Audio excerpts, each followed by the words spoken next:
বৈরী আবহাওয়ায় কক্সবাজার সমুদ্র সৈকতে কমেছে পর্যটকদের সমাগম। এ নিয়ে আরও খবর জানাতে কক্সবাজার থেকে সরাসরি যুক্ত হচ্ছেন সহকর্মী ইরফানুল হাসান।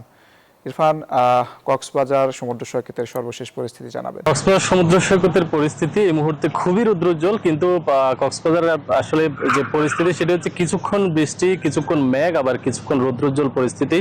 এরই মাঝে সাপ্তাহিক যে ছুটির দিন, এই ছুটির দিনে অন্যান্য সময়ে পর্যটকে একেবারে মুখর থাকলেও এখন কিছুটা কম। এখানকার যারা পর্যটন সংশ্লিষ্ট ব্যবসায়ীরা রয়েছেন তারা বলছেন যে কক্সবাজারে যে বৃষ্টির সময় অর্থাৎ বর্ষাকালীন সময়ে এমনিতেও পর্যটকের উপস্থিতি কিছুটা কম থাকে। এরই মাঝে কক্সবাজারে যে বৃষ্টিপাত হচ্ছে তারই ফলে কিন্তু পর্যটক উপস্থিতি অন্যান্য সময়ের তুলনায় কিছুটা কম রয়েছে। তবে সাগরে যে বৃষ্টিপাতের সময়ে যে পরিমাণ সিগন্যাল এবং প্রতি সপ্তাহে সর্বোচ্চবার বিকাশ পেমেন্টে 50 জন হবেন পেমেন্ট চ্যাম্পিয়ন। জিতে নিন টিভি সহ আকর্ষণীয় সব প্রাইজ।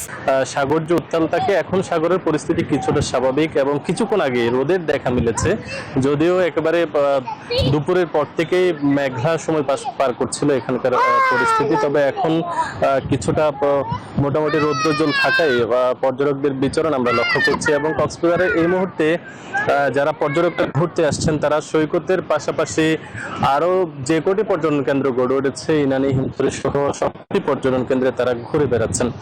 এবং কক্সবাজারে এখন পর্যন্ত সৈকতে পর্যটকদের নিরাপত্তায় লাইফগার্ড সহ টুরিস্ট পুলিশের বেশ উপস্থিতি আমরা লক্ষ্য করেছি। তারা বলছেন যে যারা পর্যটকরা সমুদ্র সৈকতে আসেন এই সময়টাতে লাইফগার্ডের নির্দিষ্ট যে পয়েন্টগুলো রয়েছে সেই পয়েন্টগুলো লক্ষ্য করে সমুদ্র গোসলে নামলে যে কোনো ধরনের ঝুঁকি এড়ানো যাবে, এমনটাই বলছেন লাইফগার্ডের কর্মীরা। বিশেষ দিনগুলোতে আসলে কক্সবাজারে যে প্রাণহানির ঘটনা ঘটে, এখন পর্যন্ত আসলে সে ধরনের কোনো ঘটনা ঘটেনি এবং যারা পর্যটকরা আসছেন তারা একেবারে নিশ্চিদ্র নিরাপত্তায় কক্সবাজারে ভ্রমণ করছেন, এমনটাই দেখেছি আজকে সাপ্তাহিক ছুটির দিনে। তো এই ছিল কক্সবাজার থেকে সাপ্তাহিক ছুটির দিনে সবশেষ খবরাখবর। ইরফান, আপনাকে ধন্যবাদ।